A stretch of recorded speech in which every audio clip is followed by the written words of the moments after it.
थे क्यूब पहले, इसका आया सिग्मा इंटू रूट 3/4 ए स्क्वायर। तो सिग्मा एक टर्म में जो दिया उसके टर्म में बताओ क्यों क्या होता है। रोज समझाते हैं जो दिया हो उसके टर्म में बताया करो, डरा देते हो लेकिन आकर क्यों बता देते हो।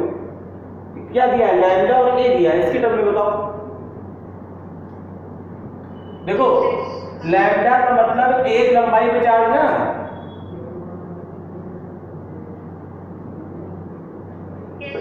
तो एक लंबाई पर यूनिट लंबाई पर लैम्डा चार्ज है।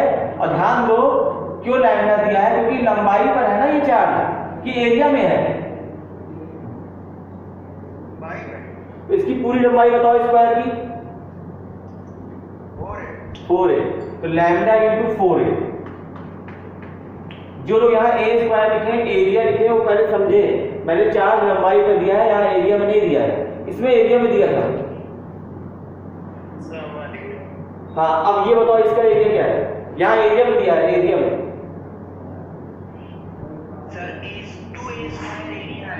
हाँ 2a स्क्वायर एरिया है into sigma, sigma into 2a square, हाँ sigma into 2a square.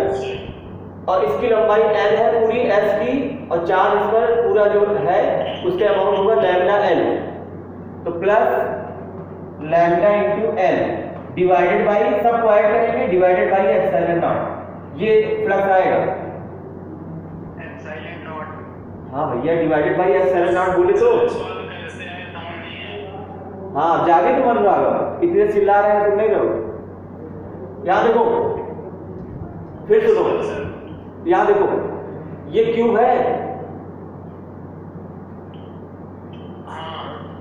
Cube में वॉल्यूम पे चार्ज भरा है, रो बराबर क्या होता है, क्यू बाई वी होता है, charge upon volume.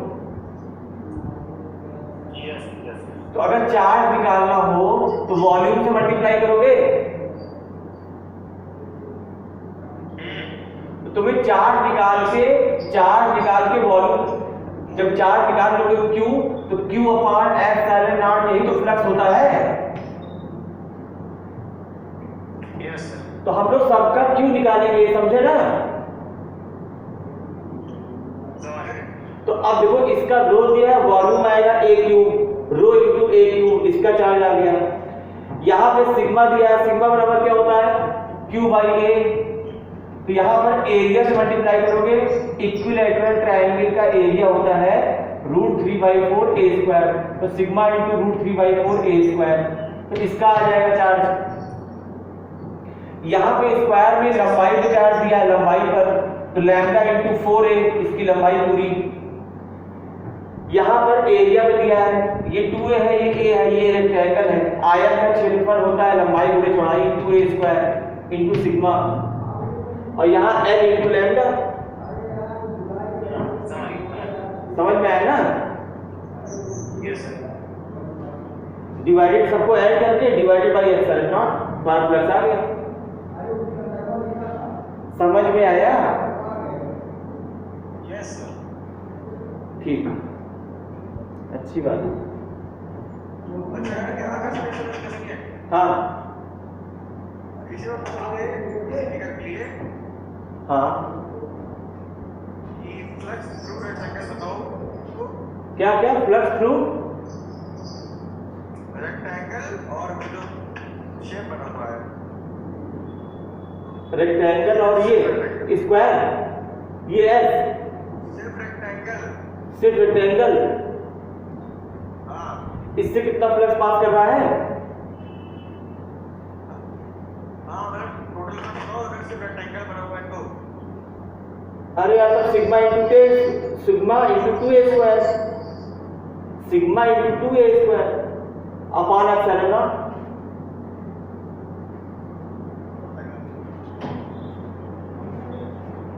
Sigma into 2a square upon epsilon not.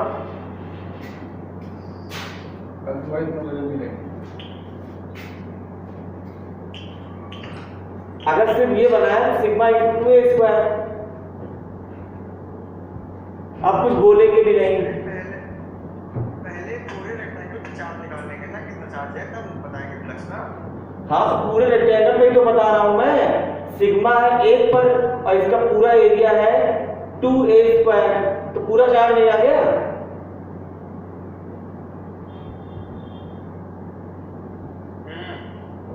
हम वही तो बोल रहे हैं, सिग्मा इंटू 2a²। अच्छा बताओ इसका एरिया कितना आएगा टोटल? एरिया बताओ, लंबाई गुणे चौड़ाई, लंबाई बताओ 2a, चौड़ाई बताओ a, तो ये 2a² नहीं आया, तो इसका एरिया आ गया 2a²। और एक एरिया में कितना चार्ज है? सिग्मा, 1 पर सिग्मा 2a² बताना है, तो 2a sigma into 2a²।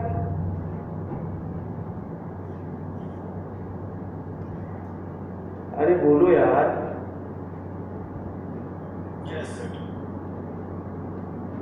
Shashank तुम समझे?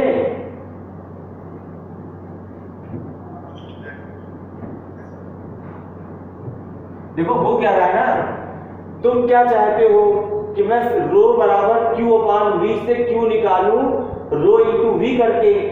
मैं चाहता हूं कि तुम ऐसे ना समझो, तुम ये समझो कि रो माने होता है एक वॉल्यूम पे चार्ज, और जितना वॉल्यूम हो उससे मल्टीप्लाई कर दो। तो प्रैक्टिकल ज्यादा समझो, तुम उसको नहीं चाहते, तुमको फार्मूला चाहिए। यही हम लोग की लड़ाई है, तुम फॉर्मूले लगाना चाहते हो, मैं कह रहा हूँ प्रैक्टिकली समझो, तो वही सारा विवाद में जड़ है। हम फार्मूला बताते हैं। हाँ बोलो। हमको लगा जो ये फिगर बना है फील्ड लाइन दो बार करने के बाद 0 हो जाएगा। तो वो बताओ ना कि तुम्हें जो लगा वो सर ये लग रहा था यार। कोई चीज गलत होने में कोई प्रॉब्लम नहीं है, तुम तो बात नहीं समझ रहे हो। पढ़ने का तरीका ये थोड़ी ना है कि तुम हमेशा सही बताओगे। हमेशा सही बताओगे तो काहे पढ़ोगे, काहे फिर दोगे। जब तुमको हर चीज आंसर ही पता है, हर चीज जानते हो, कुछ तो गलती होगी ही। गलती होने का मतलब ही ये होता है कि कहीं ना कहीं कमी है, और वो जब सुधर जाती है तब अच्छा लगता है। तो गलती तुम लोग छुपाते हो क्या? तो हाँ समझ गए सर, ये नहीं बताते हो प्रॉब्लम क्या है। मैं चाहता हूँ तुम बताओ उसको फिलहाल। चलो ठीक है, अब बताओ इतना समझ में आया? इतना समझ में आया? हाँ ठीक। अब अगली बात सुनो, देखो ध्यान से सुनना।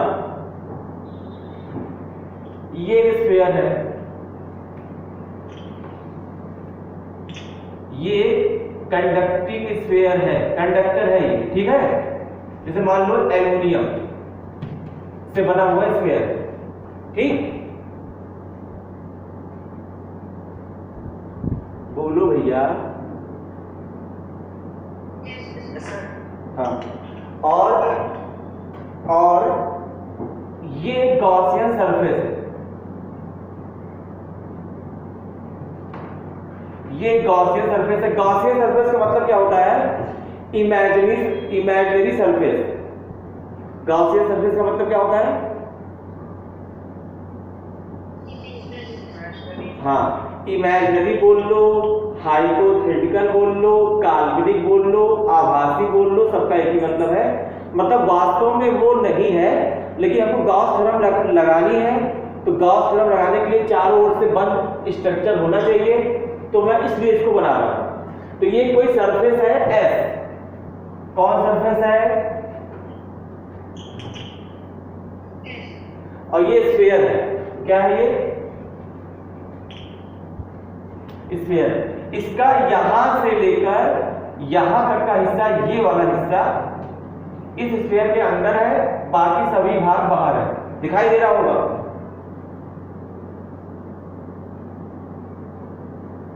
दिखाई दे रहा होगा ना? बोलो ना बोलो तो जाने। ये देखो, ये कंडक्टर है, ये वाला कंडक्टर ये है एल्युमिनियम का बना हुआ, और ये एक सरफेस है काल्पनिक। मतलब मान लो कि कोई सरफेस है, ये चारों ओर से क्लोज्ड है ये, और तुमको बताना है कि इस सरफेस से एस से कितना फ्लक्स पास करेगा। फ्लक्स बताओ। ऑप्शन दे रहा हूं, 0, पॉजिटिव, नेगेटिव।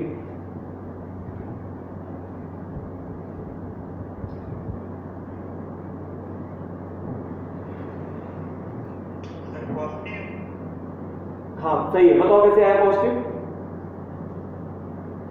सर बाहर निकल रहा है ना, अंदर से बाहर निकल रहा है सर। हाँ, तुमको सवाल नहीं समझ में आया?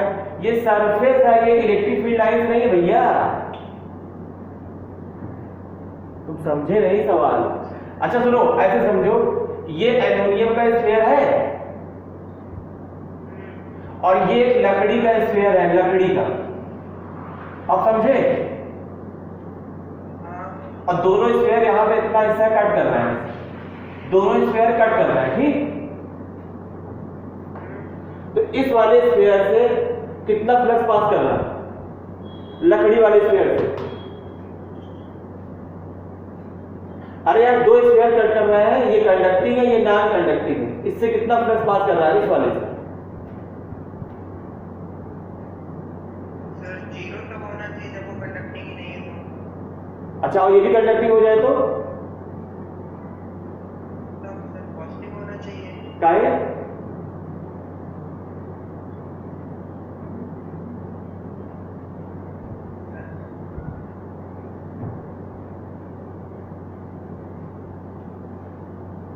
अच्छा सुनो सुनो सुनो, किसी भी स्फीयर से कोई फ्लक्स तभी पास करेगा जब उसके अंदर चार्ज हो। इसके अंदर कोई चार्ज है क्या? इस स्फीयर के अंदर कोई चार्ज है?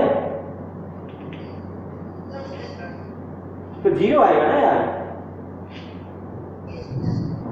भैया। इस स्फीयर के अंदर कोई चार्ज है, बताओ बस, तो फ्लक्स जीरो आएगा। सबको ये बात समझ में आई? नहीं ना? नहीं समझे ना? नहीं समझे ना? समझ गए। अब यहां देखो, यहां पर एक प्लस क्यू चार्ज रखा है। अब इसको रखे, ध्यान सुनो, प्लस क्यू चार्ज को इस कंडक्टिंग स्फीयर के बगल में रख दिए। सबको दिखाई दिया?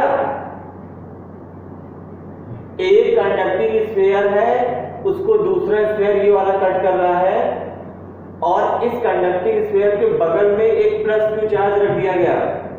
अब बताओ, इस वाले एस स्फीयर से फ्लक्स की वैल्यू क्या आएगी? Zero, positive, negative? जीरो ही आनी चाहिए। जीरो ही क्यों आनी चाहिए कंडक्टिंग ही नहीं है यार? देखो यार, तुम लॉजिकल बात नहीं करते हो। कंडक्टिंग से नहीं मतलब है, फील्ड लाइन सरफेस को। मेरा हाथ कंडक्टिंग है, ये मेरा हाथ कंडक्टिंग है। अच्छा, और ये भी कंडक्टिंग है, रुमाल भी? नहीं। हाँ, तो अगर ये फील्ड लाइन है, ये फील्ड लाइन इसे काट रही है, अगर फील्ड लाइन इसे काट रही है तो फ्लक्स होगा कि नहीं होगा? हाँ सर, होना चाहिए। होना क्या चाहिए? हो, यही पढ़ा रहा 4 दिन से, तुम कह रहे हो होना चाहिए। मैंने 4 दिन से यही पढ़ा रहा हूँ कि फील्ड लाइन सरफेस को काटेगी तो फ्लक्स होगा। मैंने कभी नहीं कहा कि कंडक्टिंग होगी तभी होगा। अब तुम आपने अपना से नियम बना लिए, कंडक्टिंग होगी तभी होगा। फिर सुनो, अगर फील्ड लाइन सरफेस को काटेगी, चाहे वो कंडक्टिंग हो, चाहे नॉन कंडक्टिंग हो, चाहे इंसुलेटर हो, चाहे डाइइलेक्ट्रिक हो, तो फ्लक्स होगा। कोई भी सरफेस हो, अगर फील्ड लाइन सरफेस को काट रही है तो फ्लक्स होगा। बात क्लियर है? हाँ, मतलब कोई भी सरफेस हो, उसका नेचर जो भी होता है, पूरे केमिस्ट्री में, फिजिक्स में, मैथ में जो भी स्ट्रक्चर होता है उससे कोई मतलब नहीं, जैसा उसका नेचर होता है उससे भी कोई मतलब नहीं। मतलब ये कि फील्ड लाइन होनी चाहिए और वो सरफेस को काटती हुई जाए तो फ्लक्स होगा। अब बात समझ में आ गई? हाँ चलो, अब बताओ कैसा आएगा? हाँ बताओ प्रिया, पॉजिटिव कैसे है?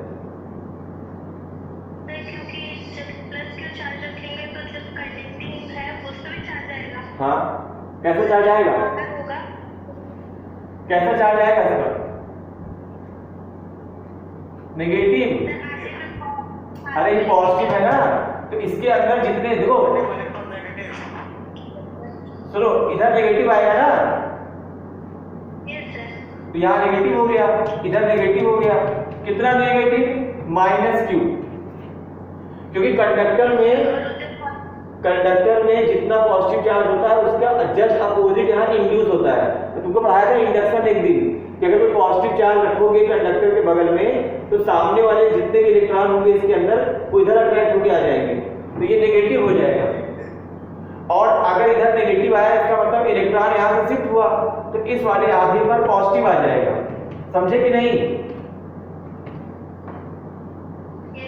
तो अब बताओ कुछ चार्ज तो इसके अंदर आ गया ना, इस वाले स्फीयर के अंदर, ध्यान दो, इस वाले स्फीयर के अंदर थोड़ा सा ये पॉजिटिव चार्ज आ गया ना, तो अब इसका फ्लक्स कैसा होगा? पॉजिटिव। समझ में आया? अगर मैं इसी को माइनस रखता तो यहाँ माइनस होता, तो यहाँ प्लस होता, बोलो। और अगर यहाँ प्लस होता तो यहाँ माइनस होता। अब इसके अंदर नेगेटिव है, अब इसके अंदर नेगेटिव है तो क्या आएगा? अब नेगेटिव आएगा। क्या बात समझ में आई? तो फ्लक्स के लिए देखो, बात समझो, फ्लक्स के लिए ये जरूरी है कि उस स्ट्रक्चर के अंदर कोई चार्ज हो, क्योंकि बाहर वाला चार्ज हम जानते हैं, चाहे बाहर जितना भी चार्ज रखा हो उससे कोई मतलब नहीं है। तो उसके अंदर चार्ज क्रिएट हो सकता है। अगर जैसे इसको मैंने यहाँ रखा तो इसकी वजह से यहाँ चार्ज आया तो यहाँ भी आएगा, और यहाँ वाला चार्ज इस वाले स्फीयर के अंदर है, तो तुमको यही मतलब होना चाहिए कि इसके अंदर है चार्ज या नहीं, क्रिएट हो सकता है या नहीं। अगर नहीं हो सकता तो जीरो आएगा, हो सकता है तो पॉजिटिव आएगा या नेगेटिव आएगा। जैसा चार्ज होगा वैसा फ्लक्स आएगा। बात क्लियर है? समझ में आई ना बात? तो सुनो, जैसे अब ये सवाल जो मैं लिया था, ये सवाल तुम्हारे कई बुक में दिया हुआ, एससी वर्मा एससीबी में भी है, लेकिन इस एससीबी में भले ही है तो एससीबी कोई ऐसी बुक थोड़ी ना है जिससे कोई सवाल तुम लगा ही ना पाओ। अगर तुम्हारा कॉन्सेप्ट क्लियर है तो एससी वर्मा तुमको वैसे भी अभी से लगानी चाहिए, 11th की लगानी चाहिए, 12th की लगानी चाहिए। अधिकतर सवाल तुम लगा ले जाओगे। समस्या क्या है, तुम इसको लगाते ही तब हो जब टाइम बीत जाता है, और तब तुम बोर्ड की तैयारी करने लगते हो, तब तुम कहते हो अब मेरे पास इतना टाइम नहीं है। तुम ऐसा अधूरा लगाओ कॉन्सेप्चुअल हर सवाल को अच्छे समझ कर, तब भी बहुत अच्छी बात है। तुम वो भी नहीं करोगे, तुम दिनेश भी नहीं लगाओगे, तुम प्रदीप भी नहीं लगाओगे, तुम जो सवाल पूछेंगे उसको भी नहीं बताओगे, और तब प्रॉब्लम बढ़ेगी। कुछ तो कुछ में कहीं ना कहीं से एफर्ट डालना पड़ेगा ना, कुछ तो करो ताकि समझ में आए कि भैया सीख रहे हो, अदरवाइज तुमको मजा नहीं आएगा। सवाल का आंसर दोगे, गलत होगा सही होगा, लॉजिक लगाओगे, तुम बोलोगे कंडक्टर होना चाहिए, हम कहेंगे नहीं, तो तुम एक चीज यहाँ सीखे कि भैया उसके नेचर से मतलब नहीं, उसके अंदर जो चार्ज है उससे मतलब है। तो जब चीजें बोलोगे तभी समझोगे। मेरा कहने का मतलब सिर्फ इतना सा है। बात समझ में आई? Clear? Concept of physics by Manish कैसे लगाते हैं? नहीं, तुम जो किताब है उसी से लगाओ सवाल, लेकिन सवाल को थोड़ा ट्राई करो, थोड़ा उसमें ताकत लगाओ। ये नहीं बस पढ़ लिए हो गया, नहीं आया भेज दिए, लगा ले। एक दिन दो, एक सवाल की इज्जत इतनी होनी चाहिए, कम से कम एक दिन उसके पीछे लगो, फिर रहा है तो किसी और से डिस्कस करो, धीरे धीरे टाइम बढ़ाओ, फिर एक दिन 2 दिन। कुछ लोग तो ऐसे होते हैं जो एक साल तक एक सवाल लेके बैठे रहते हैं कि मतलब ये नहीं उसको लेके बैठे हैं, उसको ले लिए नहीं आ रहा है और उसको ट्राई कर रहे हैं, आगे ही बढ़ते जा रहे हैं। तो फिर जब वो सवाल खुद लगा लेते हैं तो उनको लगता है कि यार हाँ मैं ये चीज़ सीख गया। तो जब कोई चीज़ आदमी खुद से सीखता है तो उसकी अलग वैल्यू होती है, वो कभी भूलता नहीं है। फिलहाल आज के लिए इतना ही, अब कल मिलते हैं। कल थोड़ा पढ़ के रेडी रहना, और मैं अकाउंट नंबर भेजा हूँ, सब लोग मेरी फीस जमा कर दो। अकाउंट नंबर सबके पास है ना भैया? अकाउंट नंबर है ना सबके पास? हाँ, खुश रहो, एकदम से ये हो जाए कि प्रणाम कर लें, फिर हम भी कहें प्रणाम, तो घर ही बैठे हुए फीस जमा कर दो।